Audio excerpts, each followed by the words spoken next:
Good afternoon. I am so impressed with the work you've done so far today, the energy, enthusiasm, engaged learning. I'm so grateful that we've had this chance to have a time together as the National Catholic School of Social Service to talk about race and racism and violence in America. It's been a great day. As you know, our learning journey is long and none of us have arrived, but this is a wonderful framing moment for us to think about our learning journey together. None of this would have happened if Bishop Braxton had not offered to offer his comments, his thoughts on race and racism and racial violence in America, and it was because of his offer that we formed this teach-in today. So I'm very honored that he's joining us, and he was the catalyst for this learning. I'm pleased that I'm going to be able to introduce to you our president in just a minute, but even more, I'm honored to have him witness the enthusiasm and the learning that's taking place in our school. I am so proud of our school, and I tell him all the time, the Catholic University of America would not be Catholic if it were not for the National Catholic School of Social Service. We are the heart of this university. So I'm glad he can see that firsthand today. I do want to now introduce our president, President John Garvey, who will introduce His Excellency. John.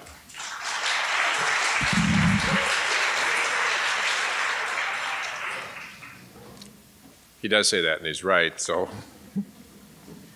thank you all for coming. I'm really delighted to see such a good crowd, and pleased that you're here. Our speaker, as you know, is the Most Reverend Edward Braxton, who's the Bishop of Belleville, Illinois. The bishop is, like many of the American Catholic bishops, a real intellectual, as well as nowadays an administrator and a pastor. He got a PhD in religious studies and an STD in systematic theology, summa cum laude, I might add, from the Pontifical Faculty of the Catholic University of Louvain in Belgium. He served as the William Coolidge Professor of Ecumenical Relations at the Harvard Divinity School. He's taught as a member of the theology faculty at Notre Dame, the North American College in Rome, and here at the Catholic University of America. For a time, he served Cardinal Hickey, who was the former Archbishop of Washington, as personal theologian and research assistant and a theological resource person for the diocesan curia here in Washington. The bishop later was the director of Calvert House, which those of you from the Midwest may know as the Catholic Student Center at the University of Chicago. He's the author of several books, and his writings on a wide range of theological and pastoral topics have appeared in the Harvard Theological Review, in Theological Studies, in Louvain Studies, in America and Commonweal, and other journals. Bishop Braxton was ordained auxiliary bishop of St. Louis in 1995. He became the bishop of late Charles, Louisiana in 2001, and 4 years later was named the bishop of Belleville, Illinois, where he has been the pastor for the last 12 years. In 2015, he wrote a pastoral letter that got a lot of attention. It was entitled The Racial Divide in the United States. And last year, he published a follow-up pastoral letter, The Catholic Church and the Black Lives Matter Movement. This year, at the invitation of Cardinal Turkson, the bishop presided over a session of the Vatican Conference marking the 50th anniversary of Populorum Progressio, Paul VI's encyclical on the world economy. The bishop's recent pastoral letters, to which I have adverted, have been widely discussed in parishes and chancery offices and universities around the country, and he's become a leading voice in the Catholic Church on the racial divide in the United States. The title of his address this afternoon is The Racial Divide in the United States, Old Wounds Reopened, Confederate Monuments, White Supremacists, History and Culture. And for those of you who want to continue the conversation that we begin this afternoon, Bishop Braxton is also the featured speaker at CUA on Tap this evening at 8 p.m. He's putting in a full day at Catholic University. Please join me in welcoming His Excellency, the Most Reverend Edward Braxton, for all.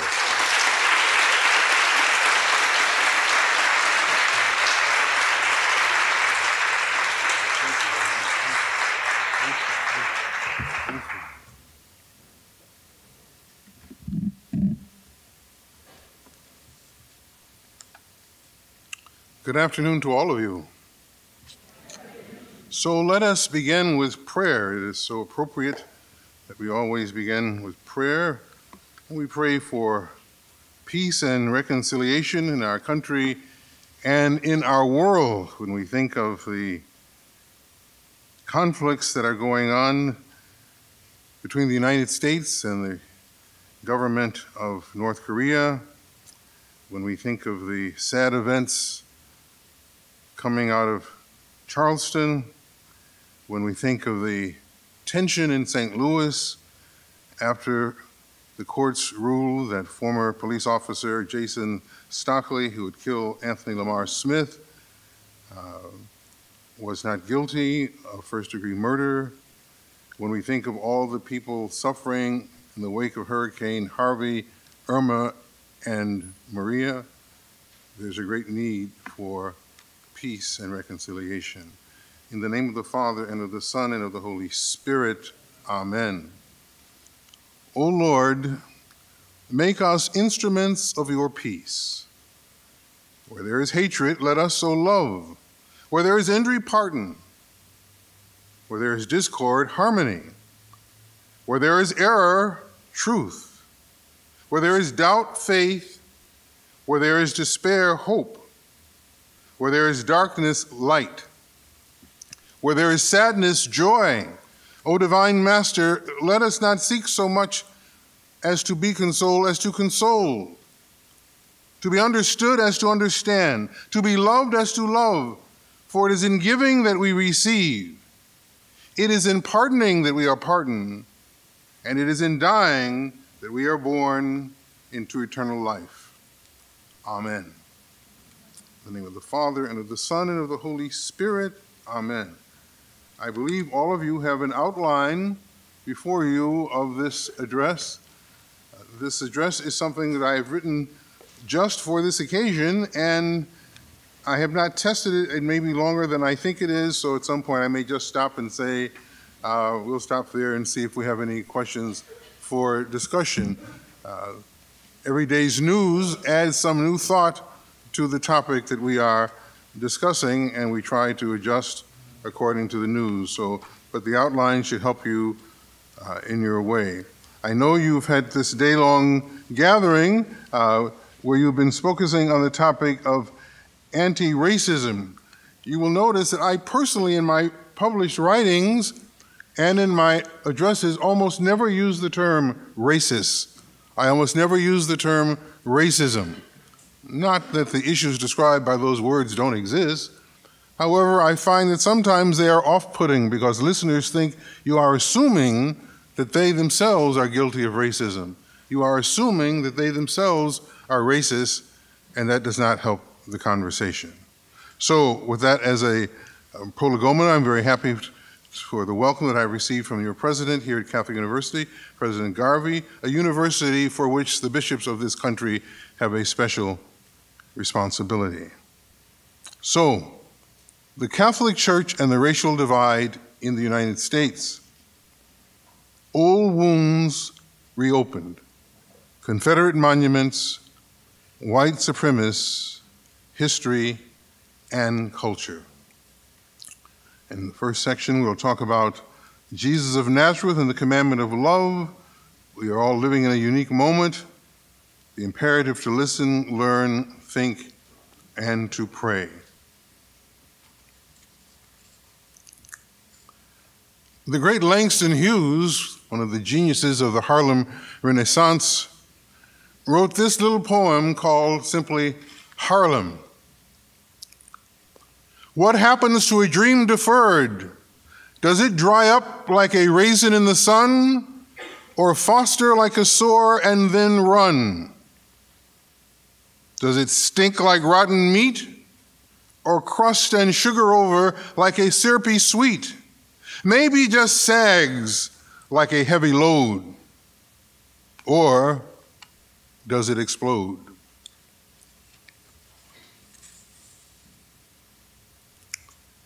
Jesus of Nazareth, drawing on Deuteronomy 19:7-18 and Leviticus 6:4-5, teaches us the commandment of love, Matthew 22:35-40.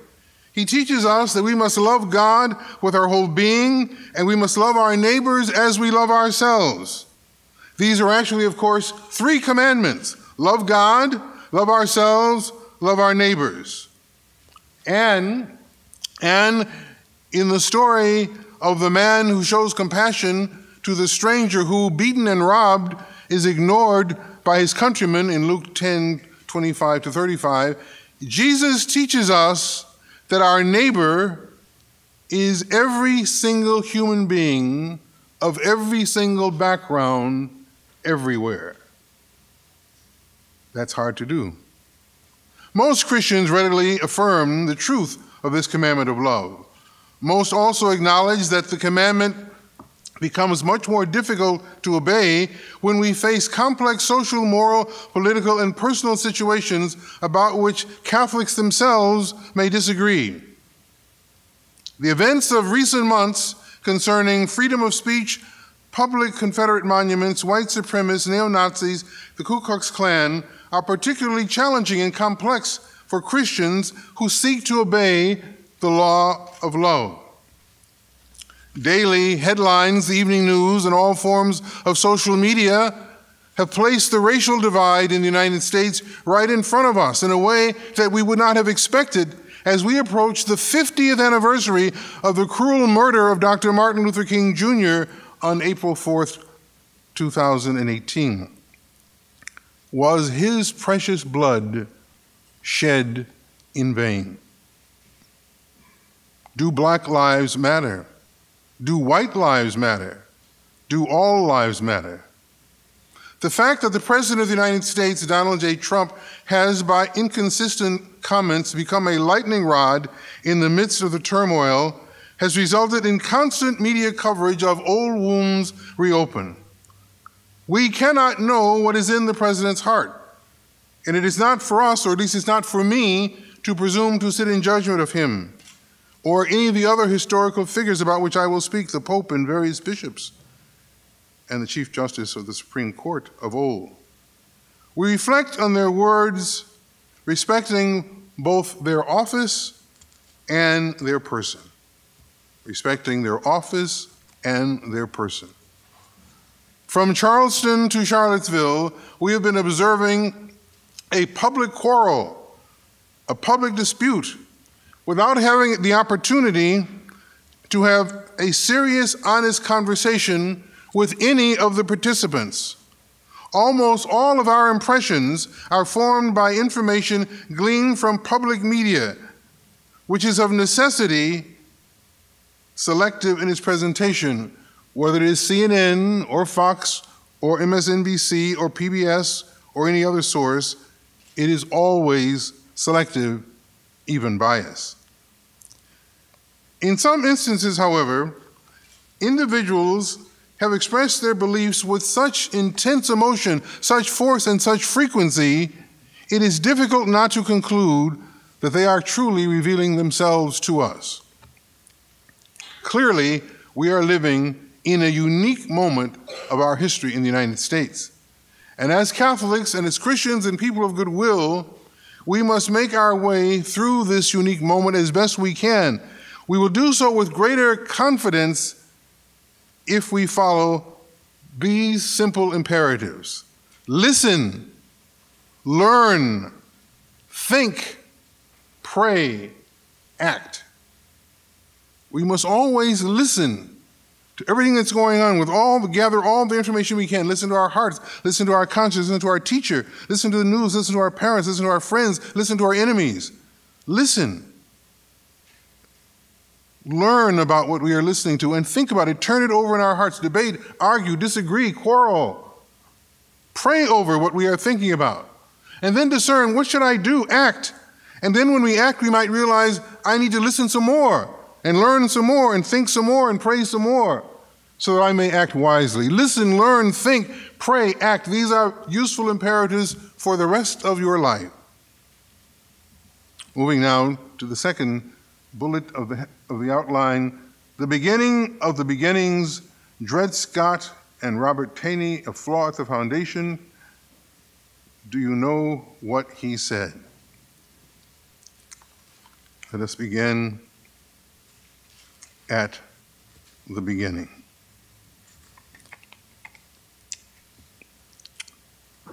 I am wondering, as we look at the problems we face in our country today, could there be a flaw at the foundation? Could there be a flaw at the very foundation that is a source of much of our attention? 160 years ago, on March 6, 1857, in Dred Scott versus Sanford, the Chief Justice of the Supreme Court, Robert B. Taney, writing for the majority in what is generally considered to be the most odious and shameful ruling in the court's history, declared that Africans in this country, people in this country of African descent, had absolutely no legal standing before the court, could not sue for their freedom because they were not citizens and they were nothing more than property. He wrote, "The question is simply this: can a Negro whose ancestors were imported into this country and sold as slaves become a member of the political community formed and brought into existence by the Constitution of the United States, and as such become entitled to all the rights and privileges and immunities guaranteed by that instrument to citizens, one of which rights is the privilege of suing in a court of the United States in the case specified by the Constitution?" Negroes had been, for more than a century before, regarded as beings of an inferior order and altogether unfit to associate with the white race, either in social or political relations, and so far inferior that they had no rights which the white man was bound to respect, and that the Negro might justly and lawfully be reduced to slavery for his, namely the white man's, benefit. He was bought and sold and treated as an ordinary article of merchandise and traffic, or as whenever profit could be made of it. This opinion was at that time fixed and universal in the civilized portion of the white world. It was regarded as an axiom of morals as well as in politics, which no one thought of disputing or supposing to be open to dispute in any way by anyone. It is clear that the unhappy black race was doomed to slavery, and they were separated from white people by indelible marks and laws long before established, and were never thought of or spoken of in any way whatsoever except as property. If you've not read the entire ruling, you should read it. Many Southerners thought the Chief Justice Taney's decision resolved the issues concerning enslaved free human beings. I never use the word slaves, but enslaved free human beings and the authority of Congress. Instead, it was met with widespread outrage and fueled the fires that led to the Civil War. Eventually, the Emancipation Proclamation, the 13th, 14th, and 15th Amendment nullified Taney's infamous ruling. But is there a flaw at the foundation? Love God with your whole heart and your neighbor as yourself is the law of love given to us by Jesus Christ. But did you know that Chief Justice Robert Taney himself was a Roman Catholic, a member of the Catholic Church, a very well-liked and admired Catholic, and appointed Chief Justice of the Supreme Court by President Andrew Jackson. Considered to be respected in many things in his Catholic life and in the parish where he worshiped. You must ask yourself, but if he was a faithful Roman Catholic, did he not know the commandment of love God and love neighbor when he wrote such an odious ruling? Surely he knew of it, but from his perspective, it did not apply to Negroes. Is there a flaw at the foundation? We learn from history. History teaches us, sadly, that the first extensive shipment of human beings from Africa that would later become what is called the transatlantic slave trade was initiated at the request of a Roman Catholic bishop, Las Casas, in 1517. More than that, the Catholic Church placed books critical of the slave trade on the Index of Forbidden Books by the Holy Office between 1573 and 1826. Capuchin missionary priests were excommunicated from the Catholic Church for calling for the emancipation of African people enslaved in the Americas. In 1548, Pope Paul III declared that both the clergy and the laity had the right to own enslaved, free human beings. In 1857, when the Dred Scott decision was written, Blessed Pius IX was Pope. From 1846 to 1878, he convoked the historic First Vatican Council in 1869. In his pontificate, of course, Catholic countries or countries influenced by Catholicism, namely Spain, Portugal, France, England, and the Netherlands, were the leading agents of slave trade. Pius IX wrote this about slavery in the United States.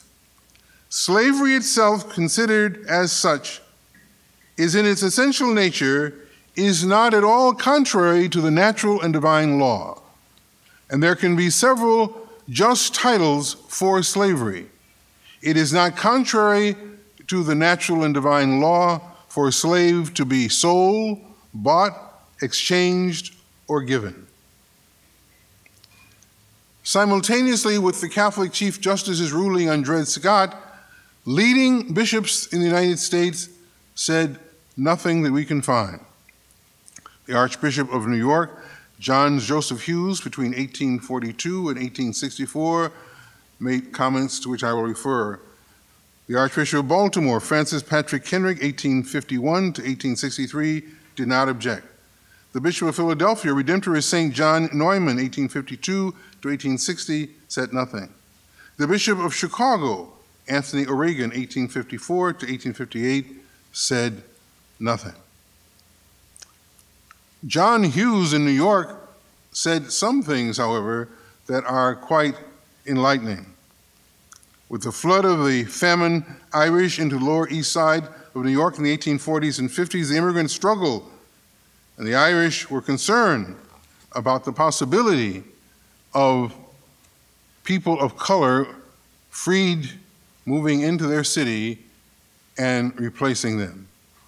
Archbishop Hughes took the position that those involved in the abolitionist movement are up to nothing but dangerous mischief. He took the view that the church's basic stance concerning slavery is that so long as slavery is legal in the South, owning slaves was not a sin, though it would not be good to treat them in a harsh way, he suggested. And finally, Archbishop Hughes, when he heard that Abraham Lincoln might have as his goal in the Civil War to bring an end to slavery, he said, if this is true, Irishmen will turn away in disgust from the discharge of what would be otherwise our patriotic duty. Is there a flaw at the foundation? Could it be that at the very beginning of the racial divide in the post-Civil War era, there were individuals who simply did not see the need to have the bright light of the gospel shining on their decisions about the fate of free human beings made in the image of God who were enslaved? Is there a flaw? Is there a flaw at the foundations? Let us now turn our attention to the next part of the outline, namely the debate over Confederate monuments. This debate has become has gone from a whisper to a loud, screaming argument. And it does not seem to be a debate that is going to be quieted down anytime soon. Do you notice any of these monuments, the outline asks, and where did they come from? A bronze sculpture of Justice Taney stood in the North Garden in Mount Vernon Place in Baltimore until the City Council voted to remove it quietly and quickly, and did so on August 18, 2017. How could a monument honoring the man who vigorously defended the lie of white supremacy while leading the nation's highest court, how could he be honored in this way? How could someone who held that position hold this position of honor with no one complaining and no one objecting? Well, perhaps it is because many people were indifferent. Or well, it may be because people were inattentive. People of all backgrounds, including Catholic clergy, religious sisters and brothers and laity, may have passed by the statue of Robert Taney and the now controversial monument to General Robert E. Lee and other Confederate leaders with a degree of indifference or maybe inattentiveness. Many, if not most Americans, stroll through parks all the time and public squares and pay little or no attention to the weather-worn statues and monuments of men, always men, sitting in formal chairs or on horseback. They are simply decorations. They're part of the ambiance of the park, like the beautiful flowers and the ponds full of gliding ducks and graceful swans. Some people might take a photograph, a few might read the name of the famous person, but very few give much thought to exactly who is this person? What did he do to merit such a place of honor? And those who do know whom the monument immortalized almost certainly do not consult reliable, accurate historical accounts of their life and give serious thought to whether this person represented the noblest ideals of the country, or did they adhere to positions that must be rejected and condemned, like racial division, oppression, and white superiority. In the case of Confederate monuments, there have always been some individuals and groups who knew who the dignified figure on horseback really is. They reminded them of their pride in their identity, their heritage, their history, their culture. There are others who have been equally aware of whom the monument celebrated. They know that when the monuments were erected, and they know why. For these people, these statues are a reminder of the commitment of some to the lost cause, a defense of the Civil War as an honorable struggle for the Southern way of life, a denial of the central role of human slavery that it played in the war. Indeed, the lost cause is the old order of Confederacy, of which racial superiority sustained by Jim Crow laws and an apartheid-like form of absolute racial segregation were an integral part. There are nearly 700 Confederate monuments and numerous displays of the Confederate flag in the United States, mainly in the South. A good number were erected when the post-Civil War Reconstruction era was overtaken by a return to political power of white Southerners in the years between 1890 and 1920, when the disenfranchisement and lynching of people of color were commonplace. A romanticized antebellum revisionist view of history prevailed that could not imagine that the enslavement of free human beings was the primary cause of the Civil War, nor would they acknowledge the truth that human slavery was the financial engine that sustained the genteel world of the Old South, which is so well documented in Edward E. Baptiste's The Half Has Never Been Told, Slavery and the Making of American Capitalism. This worldview is meticulously recreated in Margaret Mitchell's famous 1936 novel, Gone with the Wind, in which the Irish Catholic O'Hara family has no qualms about owning enslaved free human beings as workhorses on their plantation, Tara. But Solomon Northup's 1853 memoir, 12 Years a Slave, provides a far more accurate account of the horrors of human bondage on Southern plantations. A great number of these Confederate monuments, however, were built much later. They were built in the 1950s and the 1960s, and they were built for a very specific reason. They were built as a way of expressing complete oppositions to decisions by the federal government, and particularly the rulings of the Supreme Court under Chief Justice Earl Warren, including striking down as unconstitutional racial segregation in public schools, Brown versus the Board of Education, and laws forbidding interracial marriage, Loving versus Virginia.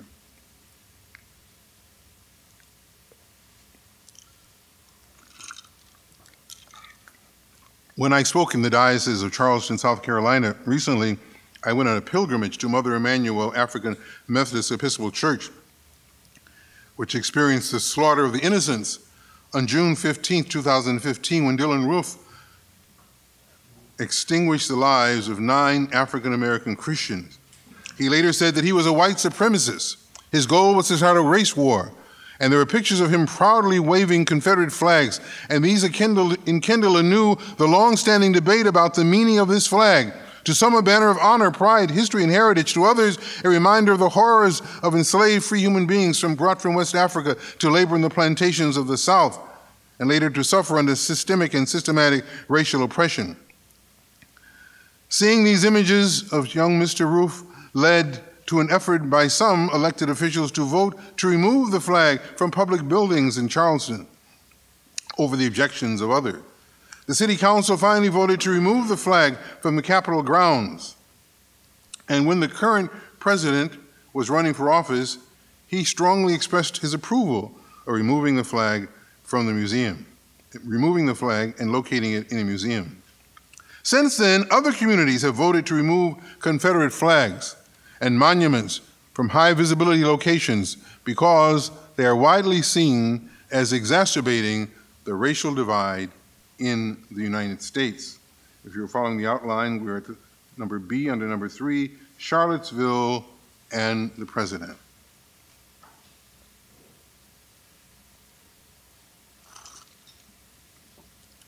On February 6, 2017, the Charlottesville, Virginia City Council voted to move a prominent statue of Confederate General Robert E. Lee from the city's central square because it was considered inappropriate to honor someone who supported the enslavement of free human beings and led an army at war with his own country, the United States.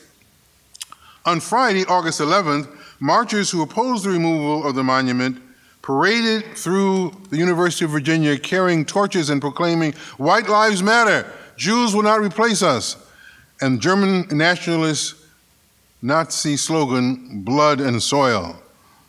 On Saturday, August 12th, there was a Unite the Right rally in Charlottesville to protest the removal of the Lee statue, but a large number of people turned out to oppose this rally, which they considered to be a white supremacist gathering. The event became violent when white supremacists clashed with counter-demonstrators, including Black Lives Matter leaders and anti-fascist groups. A speeding car drove into the crowd of people who opposed the white supremacist group, killing Heather D. Hyatt, 32, and injuring at least 19 others. The police apprehended the driver, James Alex Fields III of Ohio, described as a Nazi sympathizer, and charged him with second-degree murder. Meanwhile, 2 state troopers died when their helicopters crashed. Since the city council voted to remove Robert E. Lee statue, Charlottesville had become a kind of major attraction to members of the Ku Klux Klan, neo-Nazis, and other white supremacist groups.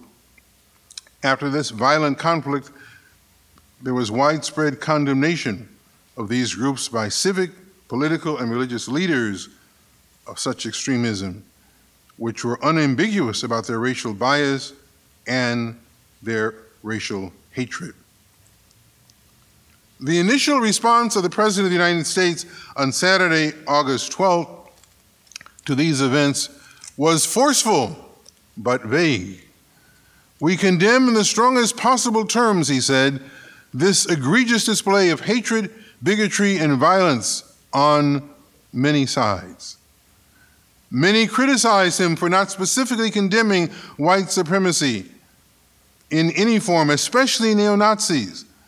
They were deeply troubled by his reference to violence on many sides, which seemed to imply that everyone involved in the conflict was equally at fault. Indeed, David Duke, the former Ku Klux Klan Grand Wizard, expressed gratitude to the president for the honesty and courage of this initial statement and for telling the truth about Charlottesville and condemning the leftist terrorists involved with Black Lives Matter and Antifa. The following Monday, facing intense criticism, the White House issued a new statement in the name of the president. Racism is evil, and those who cause violence in its name are criminals and thugs, including KKK, neo-Nazi, white supremacists, and other hate groups, are repugnant to everything we hold dear as Americans. Those who spread violence in the name of bigotry strike at the very core of America. A very strong statement, not read by the president, but issued in his name. But the very next day, on Tuesday, during a press conference about another matter, the President of the United States criticized the media for mischaracterizing white supremacist protesters in Charlottesville, stating that some of those marching alongside of them were very fine people.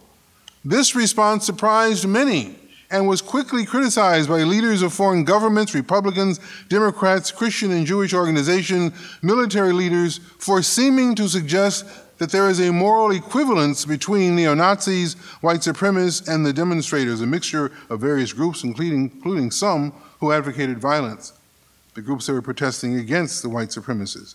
Business leaders in the President's Economic Strategy and Policy Forum and the members of the President's Committee on Arts and Humanities all resigned in protest.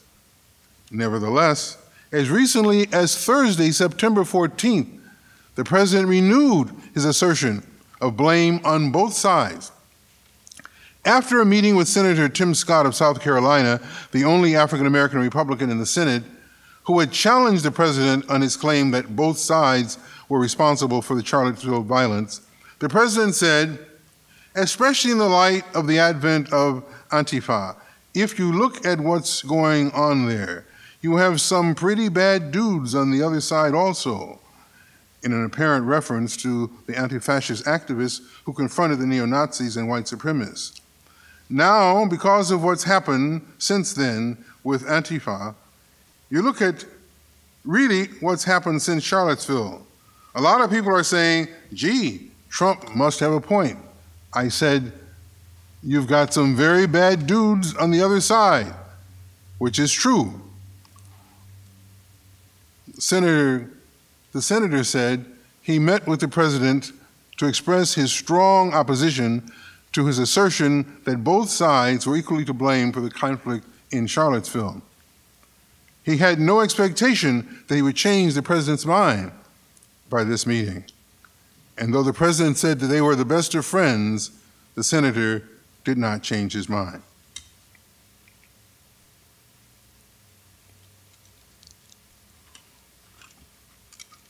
We are now at the outline number 4, our heritage, our culture, Eurocentric history, the vision of Mayor Mitch Landry.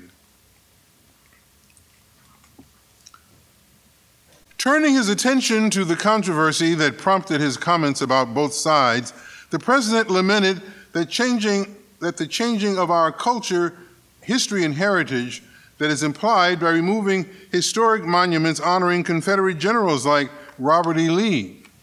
He asked, whose statue would be next to go? I wonder, is it George Washington next week? And is it Thomas Jefferson the week after? They owned slaves. You would really have to ask yourself, where does all of this stop? He did not distinguish between individuals who, like Jefferson, ignored the moral evil of enslaving free human beings while devoting themselves to the ideal of one United States, and individuals like Robert E. Lee, who led an army against the United States, undermining the possibility of a more perfect union. So it would be very helpful. It would be very helpful if we had a better understanding of exactly what the President of the United States means when he speaks of our heritage. One would think that if the President, who represents the entire nation, says our, that he means us, all Americans of every stripe and every background. We would think that's what he means by our. However, unfortunately, his words can be interpreted or misinterpreted as an expression of what is sometimes called identity politics, referring not to all, but to specific exclusive groups, racial or religious, social or economic. Identity politics is a reflection of a kind of tribal kinship that some people feel for people who are similar to them, and it has been a part of the American landscape from the very beginning. Intentionally or not, identity politics is manifest in the speech of many groups at this critical juncture in our history. When the current president proposed and then defended the known to be indefensible argument that President Barack Obama was not born in this country, his critics said this was generally thought of as identity politics, portraying the former president as foreign, as exotic, and as other. When the president uses our in the context of Charlottesville, many suggest this is an expression of a kind of racial identity politics because of the history that many may not clearly know. Because of that history, our could be interpreted to mean American citizens whose ancestors came from Europe and who are presented as the most important actors in the early history of our nation. Is our history, our heritage, our culture, the history and culture of all Americans, or is it essentially a Eurocentric history? Again, a flaw at the foundation. Is our American nationality derived from citizenship and commonly held core values and foundational values, no matter what part of the world our ancestors came from? Or are we citizens precisely because of a certain background in the same sense that the Chief Justice ruled in the Dred Scott decision? Significantly, in 1790, when the country was determining how those who immigrated to this land could become citizens, the first naturalization law stated that only white Europeans could be naturalized, excluding all others. As for the citizenship of non-Europeans born in this country, this was determined by each state. Thus, some people of African ancestry were granted citizenship. As we have seen, Justice Taney's Dred Scott Supreme Court decision determined the law at the national level, declaring that no one of African ancestry was or could ever be a citizen of the United States. In 1881, at the time of the Civil War, this was settled law. The Confederacy was committed to maintaining this law, excluding people of color from citizenship. When the 13th, 14th, and 15th Amendments affirmed an egalitarian vision of America, acknowledging it to be a multiracial democracy, the Ku Klux Klan stood in violent opposition. When the president defending the Confederate monument speaks of our history and our culture, his listeners who affirm white supremacy and white privilege may hear it as a defense of this historic racial divide. This common practice of speaking of some Americans, namely African Americans and Hispanic Americans, as minorities and members of minority groups, is unintentionally a way of reinforcing this same divide. If we understand the meaning of a pluribus unum, out of many comes one, there really cannot be any minority Americans. There cannot be any minority citizens. Every single person who is a citizen of this United States is a citizen in the exact same way, and all should be equal to one another and equal before the law. So this question is stirring around the country. What exactly does the president mean by his references to our heritage and our history? So far, he has offered no clarification. Perhaps he means nothing of bad will, but many people who think ill of others are using his language for their purposes.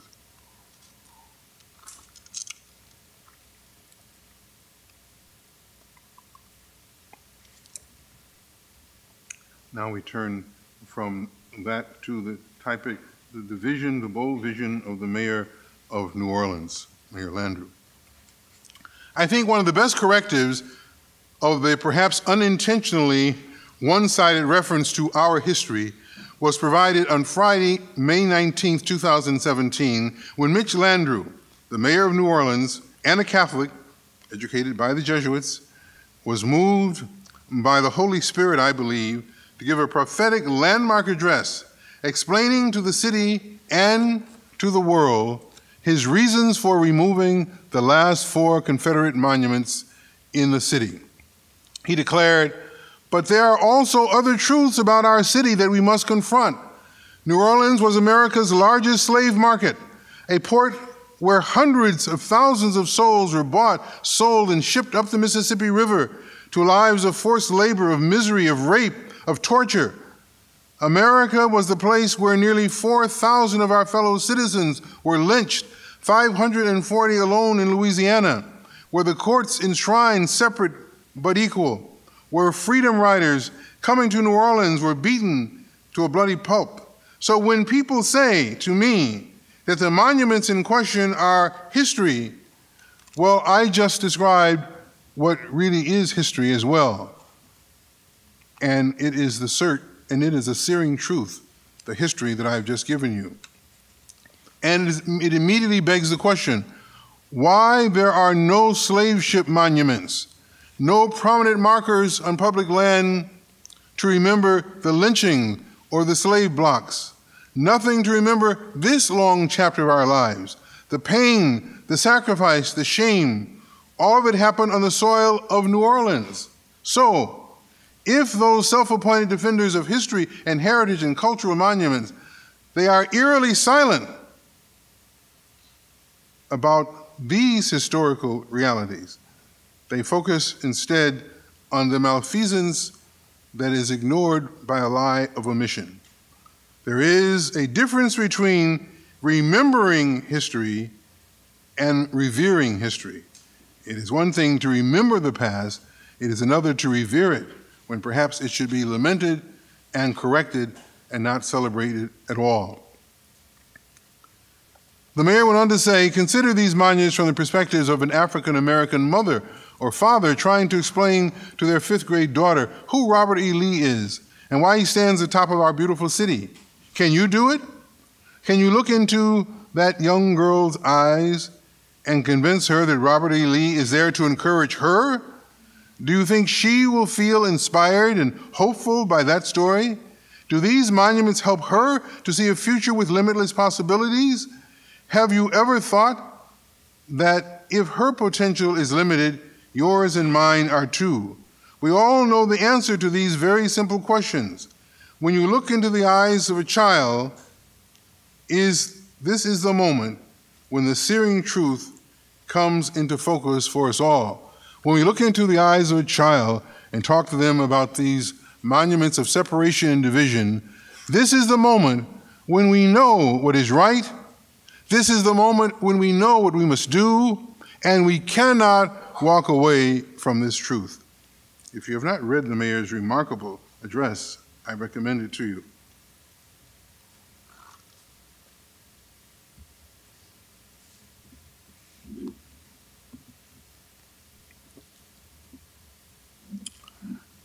So now we come to a crossroads. The last part of this lecture is what can the church do? Horizons of possibility. Listen, learn, think, and pray. As I said, when I wrote this lecture, only finishing it last night, I knew it was longer than the original lecture that I was going to give simply on the church and the racial divide in the United States. So we have the possibility of stopping here and leaving out the conclusion to have time for your questions and comments, or the possibility of giving you a summary of the conclusion and doing what we can with questions. You tell me, do you want me to continue, or do you want to stop? Want me to continue? All right. I hope there is a thing or two in this lecture that maybe you did not know. I hope. So, what can the church do? This is a very difficult question to answer. What can the church do, especially with the flaw at the foundation? That's a very tragic reality. The flaw at the foundation, the Chief Justice, a Catholic, the statements of the popes, the silence of the bishops, and some statements by some of the bishops, a flaw at the foundation. But as I said earlier, it is not appropriate to judge those individuals from our perspective. They were living in their world from their perspective. We don't know what we would have done in the 1840s or 50s or 60s. We have no idea. We cannot presume to say, oh no, we know what we would do. We don't. So in laying out for you this history, I'm not laying out to point, say, that was a bad pope, that was an awful bishop, that was an awful president. I'm simply sharing with you what they said in the context because it is a part of the conversation. So, what can the church do? The resurgence of neo-Nazis, white supremacists, Ku Klux Klan has come as a surprise to many Catholics. They may have thought that the command of Jesus, love God with your whole being and love your neighbor as you love yourself, had been more genuinely embraced by all people in all communities. They may be shocked to learn that some Catholics themselves, in the past and the present, associate themselves with racist ideologies, including various forms of white supremacy. You may have seen the article in the Arlington Herald by priest Father William Atkinson about his many years as an active member of the Ku Klux Klan and burning crosses on people's lawn and confessing his sorrow for this past part of his life. If you did not see it, I certainly recommend it to you. You will find it very thought-provoking, challenging, and perhaps even controversial. The bishops of the United States will soon publish a new pastoral letter as the first major follow-up to the 1979 pastoral letter, Brothers and Sisters to Us, U.S. Bishop's pastoral letter on racism in our day. I remember that letter very well. I helped Bishop Joseph Francis, who was then the auxiliary bishop of Newark, in the drafting of that letter. I was not a bishop then. That earlier letter condemned the racial prejudice in our country as a sin and a heresy enduring in our country and in the Catholic Church. A goal of the bishops of the United States, of course, is now, in these latter days, lamenting the sad indifference of the past, to help Catholics focus on peace and justice in our communities, to promote active listening to the concerns of people in our neighborhoods, where there are tensions between people of different races, between local citizens and law enforcement. The Church wishes to contribute to building stronger relationships among people of different races in our communities in order to anticipate, prevent, and even resolve recurring conflicts.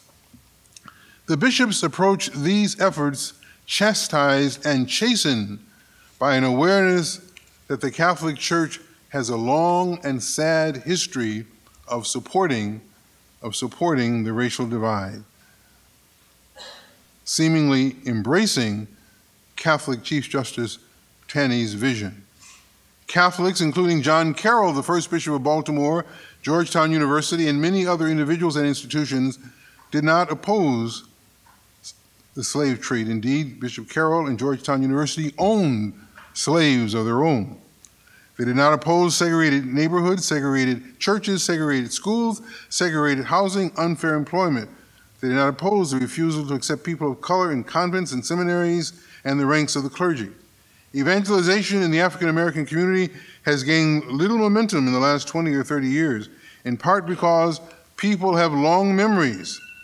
People have long memories.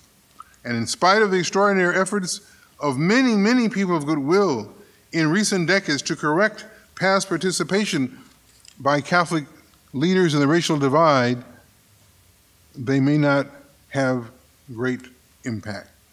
Many Catholics never heard of Brothers and Sisters to Us in 1979, and many of the goals proposed in that pastoral letter were never seriously pursued or achieved.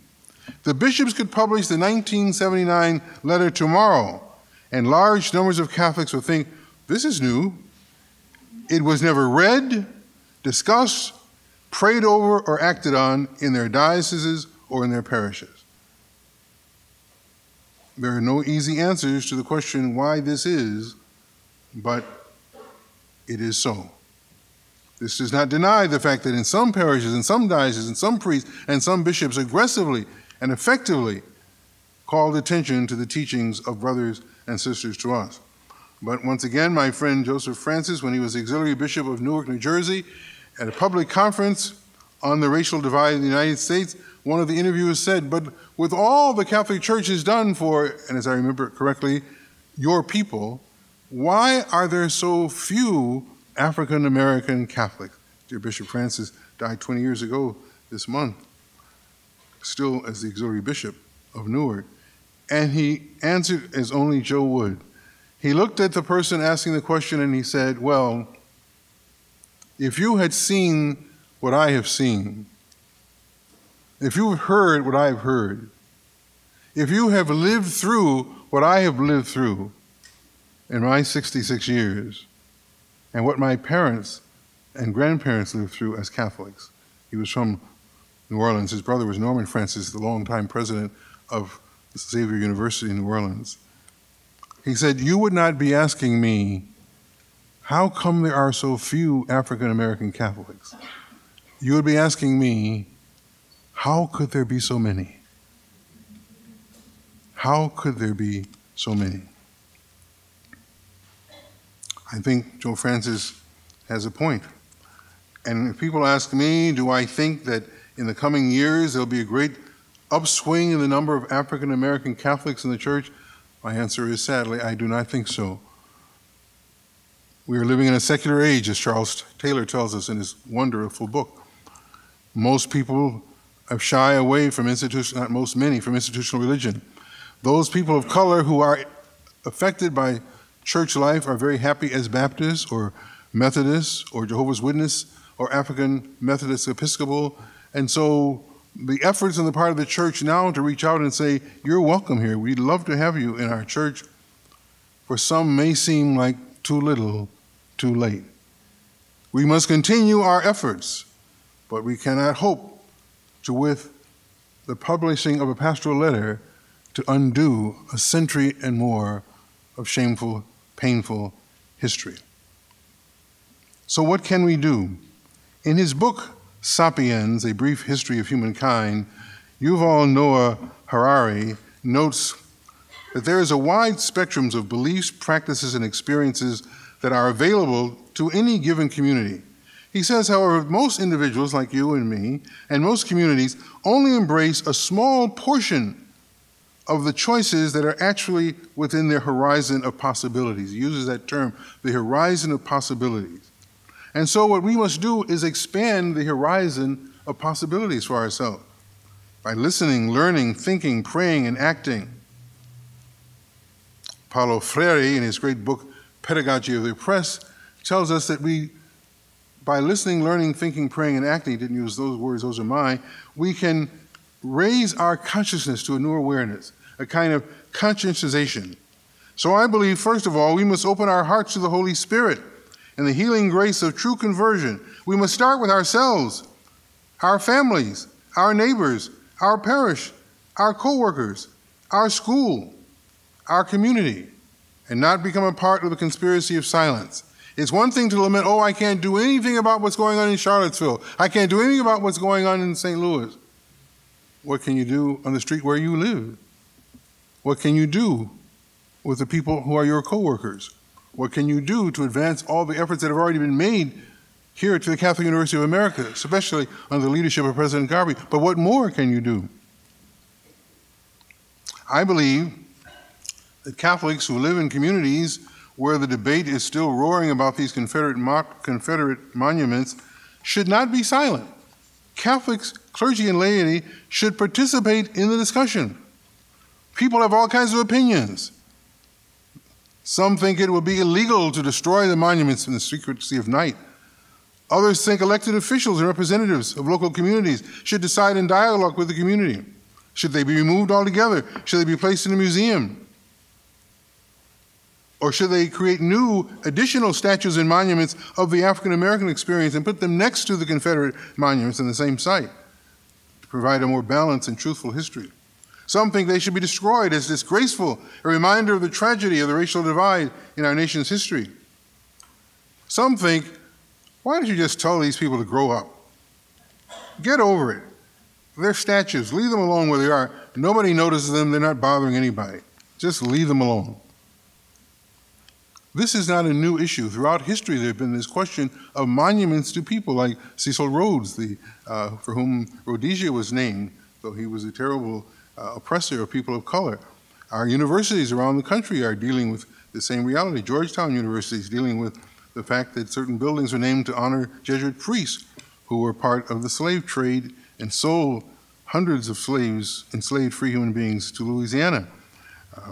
There's discussion of, you might have noticed just recently, the National Cathedral here in Washington voted to take out the windows that have the Confederate flag and have images of General Lee in the window. Some are even asking the question about President Wilson, because he was known to be strongly prejudiced.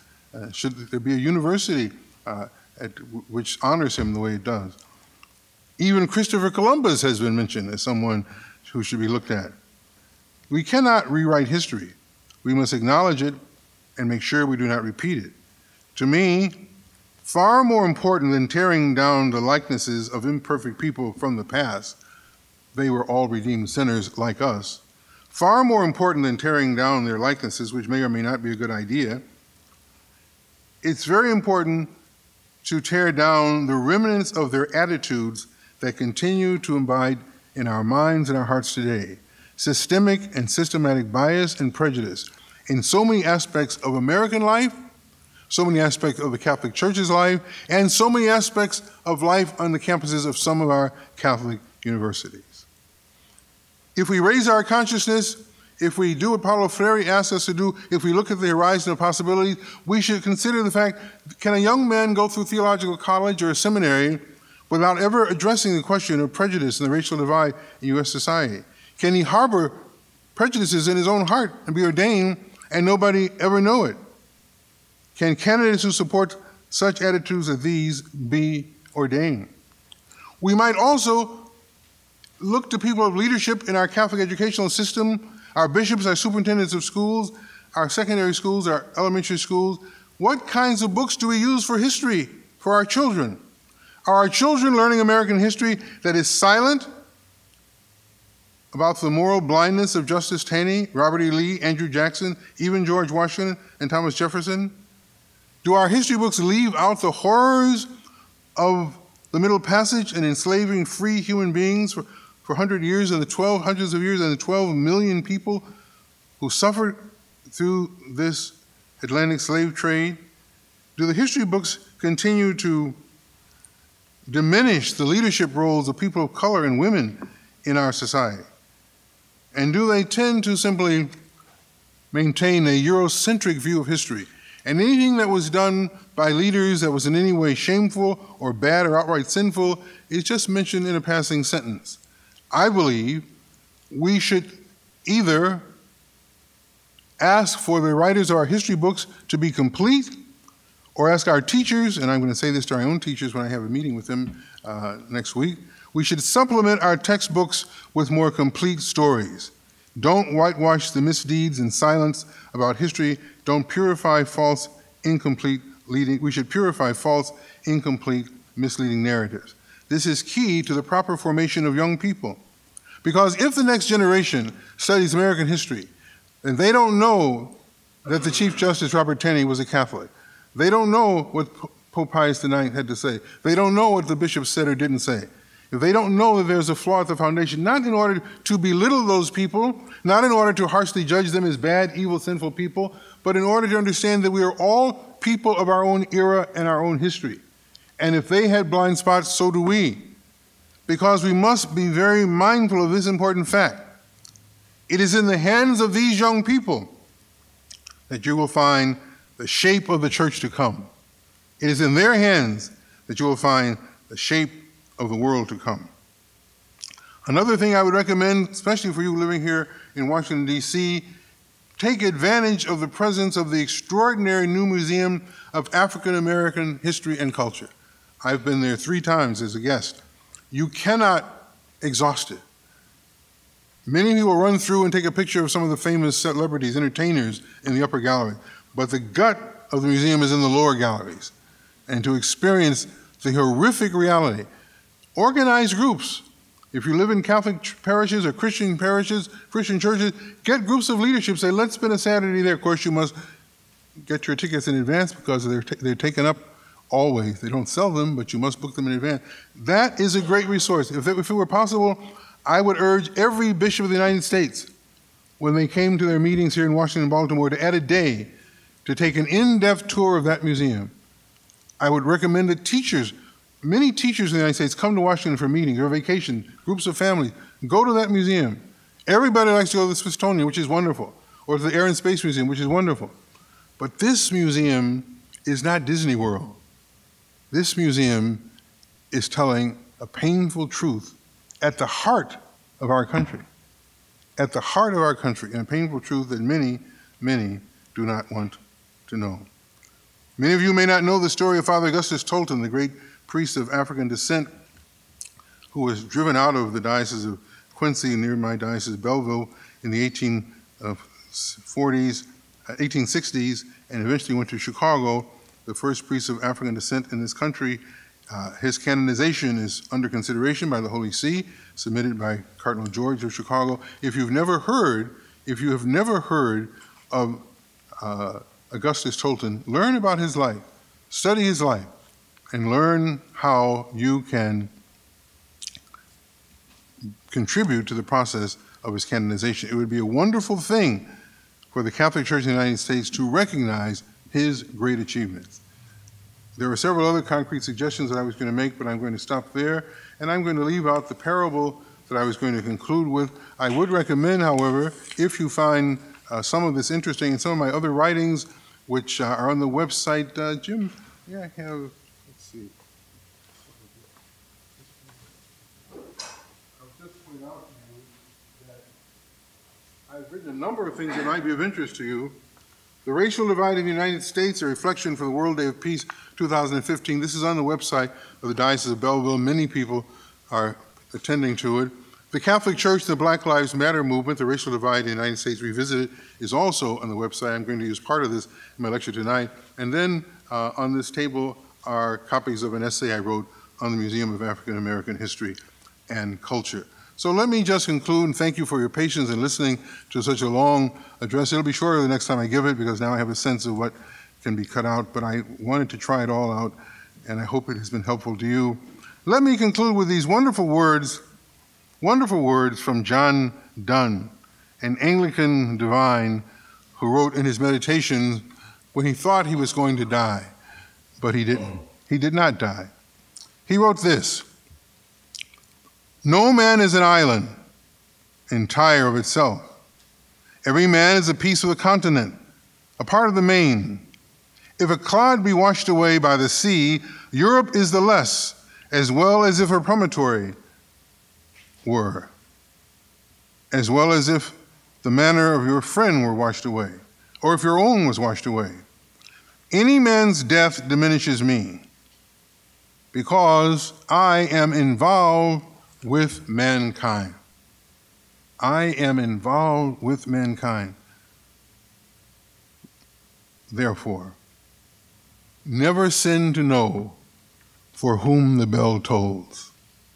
It tolls for thee. Thank you very much for listening. Thank you. Thank you. Thank you.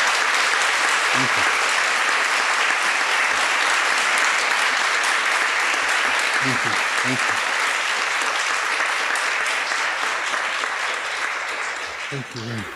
Your Excellency, thank you very much. Do you have time for just a few comments? I have time for his minute. I'm not going anyplace until the next talk. Thank you very much. We're going to have brief comments and questions. I'm going to keep a timer. If you go over a minute, I'm going to cut you off just to facilitate. But before we go to any questions from students, I'm very honored that the Dean of the Howard School of Social Work is with us, a dear friend of mine, Dean Sandra Crew, and an alum of our school. And so, because I didn't introduce her in the beginning, I'm going to offer you the chance to ask first question or offer comments. Will you pass that over to her, please? Thank you so much for this opportunity to be here. It was a powerful lecture, let me say that. Some of the history I knew, but I wrote down a comment that you said about the statues, and it was sort of resonating in my mind. There was an article in the Washington Post, I believe yesterday, about hunger and poverty. And I thought, what if we gave as much attention to that as we're giving to these statues? And I'm not justifying them. I'm saying that we're looking at people today who are hungry in America and starving in America. And your comments resonated with me when you said that certainly we have to have the difference between remembering and revering. So having said, I too am not a Catholic, but I had an excellent education here at the National Catholic School of Social Service. And so, but I would say, what do we need to do to bridge the divide sometimes between our faiths so that we can come together on common accord? Excellent question. One of the great achievements of St. John the 23rd and the Second Ecumenical Council of the Vatican in the 1960s was to say he wants an aggiornamento and opening up the windows and the doors of the church, and for the Catholic Church to be comfortable to freely engage in dialogue with other Christian traditions, Lutherans, Methodists, Baptists, Presbyterians, Orthodox, Anglican, as well as with agnostics and atheists, and then other faiths, Judaism, Islam, etc. So the Catholic Church for more than 60 years has been very involved in dialogue at the local level, at the national level, and at the level of the Vatican or the World Council of Churches. And great progress has been made in joint declarations and documents on certain ideas.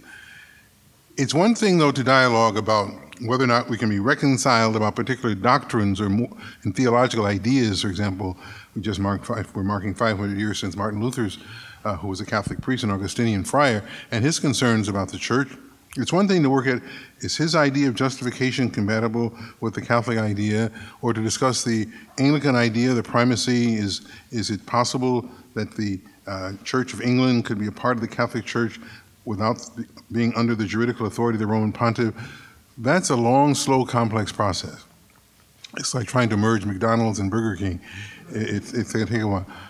More fruitful and more existential ecumenical work goes on at the local level, where we say, we know we have a number of doctrinal and juridical and historical differences.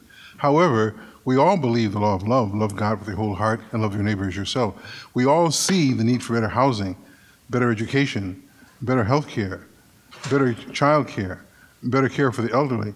How many ways can we come together on those things? And simply by rubbing shoulders and being together on those things, we'll come to know one another of different faith traditions and be able to say, well, we have certainly some doctrinal differences, but we see this fundamental unity in our respect for the dignity of the human person. Whenever I've been involved in that, that has been the most fruitful ecumenism. I don't deny the importance of this higher intellectual, academic, juridical ecumenism, but an ecumenism of living faith, whether it's getting involved with Habitat for Humanity, a city like, I lived in Washington for a number of years when I worked for Cardinal Hickey, and when we would drive around the city, the Archdiocese did and does many wonderful things to help those who are in need.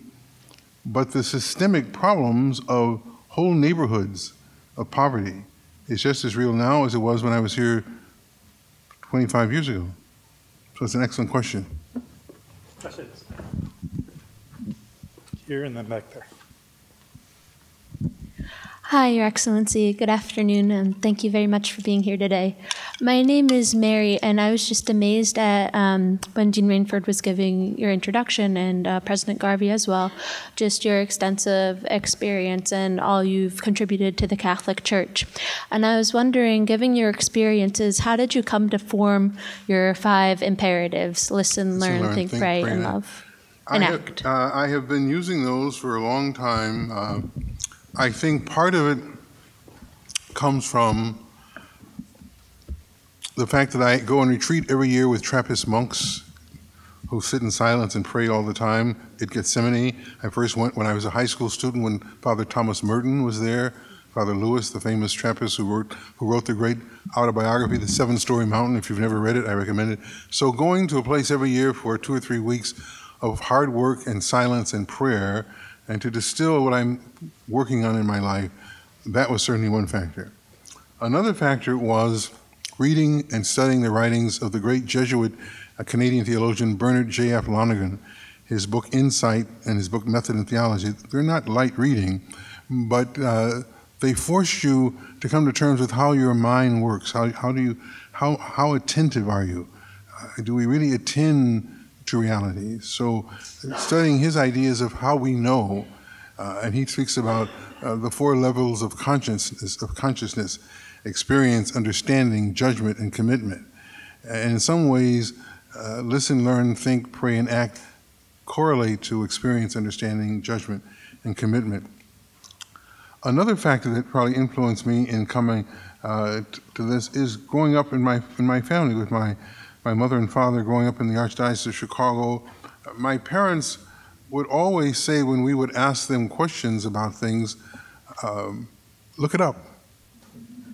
We had this huge World Book Encyclopedia, which every family had in those days, and an Encyclopedia Britannica. Go look it up. Well, how do you spell this, Papa? Go look it up. You know the first 3 letters? Go look it up.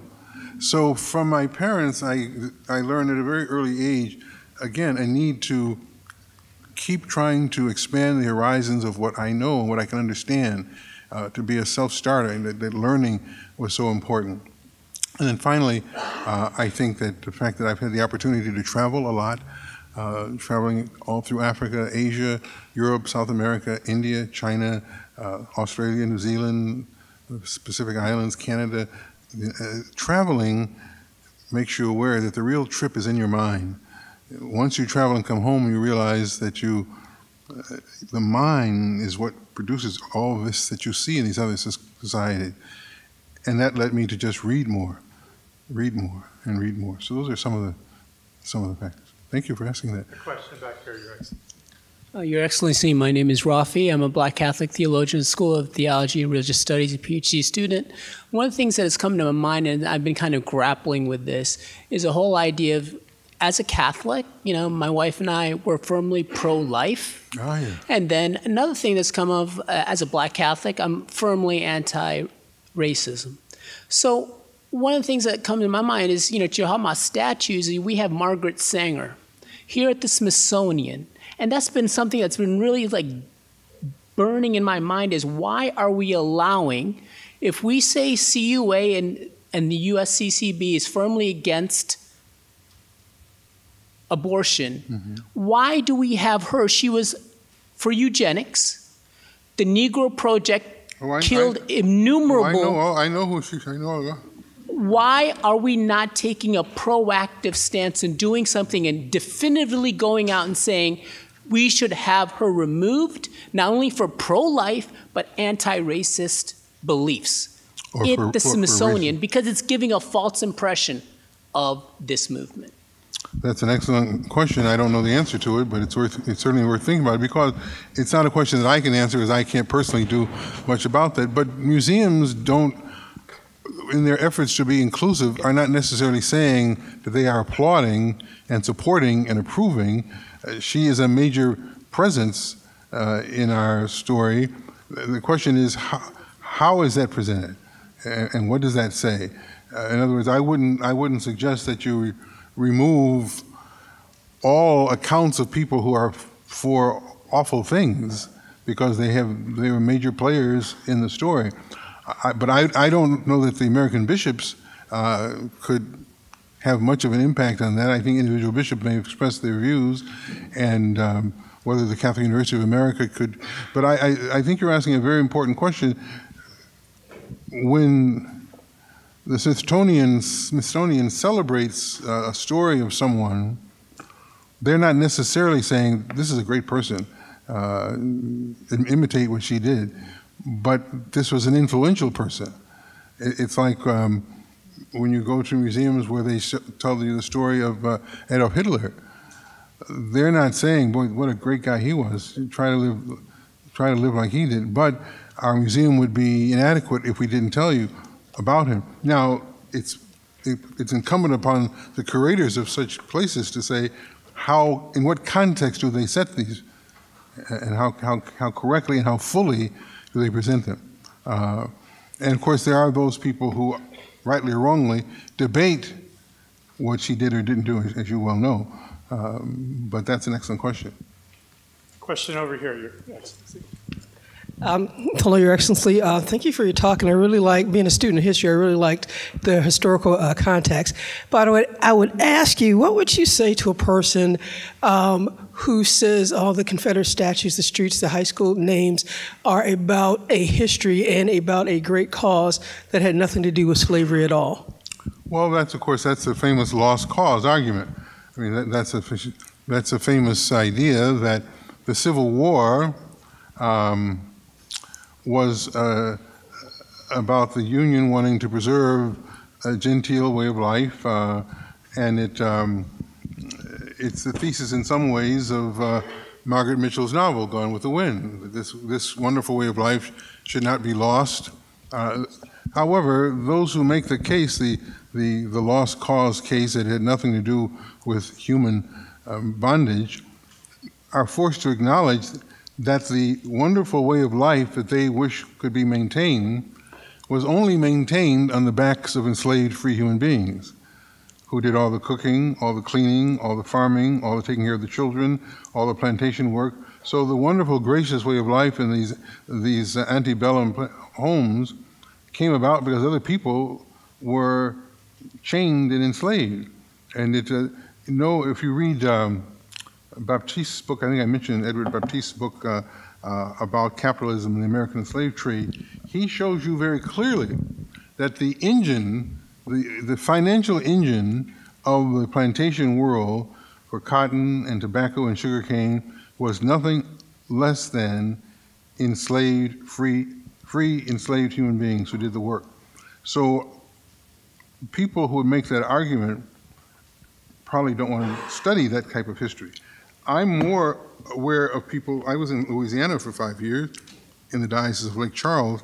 There are people in some parts of the South, wonderful people, who are not in favor of racial prejudice or slavery, but they have this feeling about the Old South, whether it's the women in the hoop skirt dresses or the men riding gallantly on horses. They have this feeling of all these galas and parties where they reenact life of the pre-Civil War era because it's a part of their heritage, and they just enjoy it and like it, and they don't want to lose that.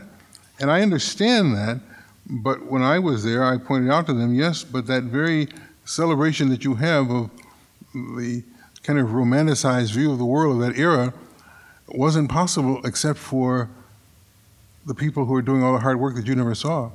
I call their attention to places like beautiful Cape Town, South Africa. If you ever travel to South Africa, if you go to Cape Town or any of the other major cities, they're beautiful cities, magnificent homes, perfectly manicured lawns, excellent hotels and restaurants. But just outside of them are places like Khayelitsha, these horrible townships where people are living in huts made of tin and cardboard, and there are more people living there than in Cape Town. Many Americans go on animal safaris to South Africa and live in these wonderful hotels. They never see this. They never see Soweto, the Southwest Township. They never see that which is sustaining the world that they're enjoying so much is really a very, very unfortunate, harmful, and morally indefensible social structure. I'd want them to know about things like that. I think we have time for 2 more brief questions, if there's anybody with a burning question or comment for the bishop. Anybody? Suddenly you're very quiet.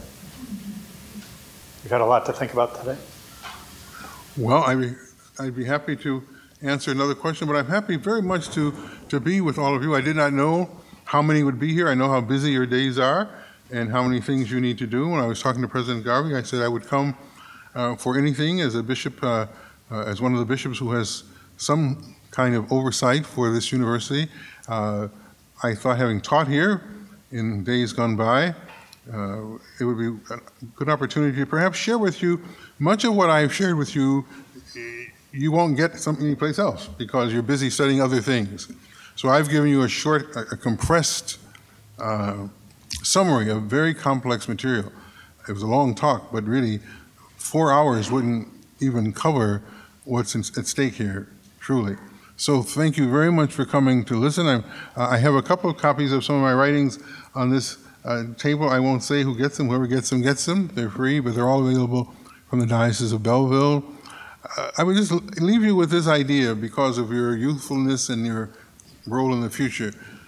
When you hear a talk like what I've given, I hope, no matter how much you remember, that what you take away from it is this: everybody must do something. Everybody must do something. When I was in Calcutta with Mother Teresa, she told me people scolded her. You can't bring an end to the social system in India. People die. All you're caring for is hundreds, but tens of thousands are dying. And Mother Teresa of Calcutta said, I tell those people in the Indian government, no, you can change the structure. I can't. I'm doing what I can. I'm doing what I can.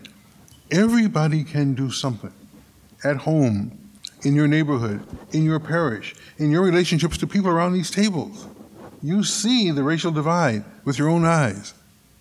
Everybody can do something. Mother Teresa's point was so right on, and I sometimes say, if we do nothing, if you do nothing, the shape of the church to come, the shape of the world to come is in your hands.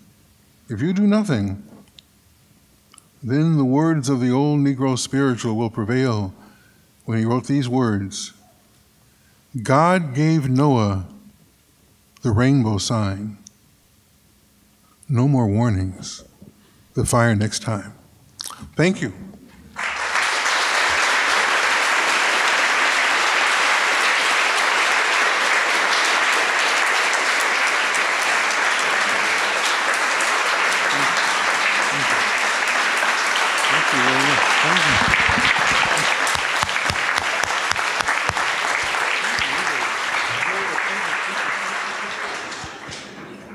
Bishop Braxton, thank you very much. We are blessed and honored by your remarks. We are blessed by your leadership. I'd like you all to acknowledge Dr. Anko and the faculty who put this together for this day. I'm very grateful to them. Thank you.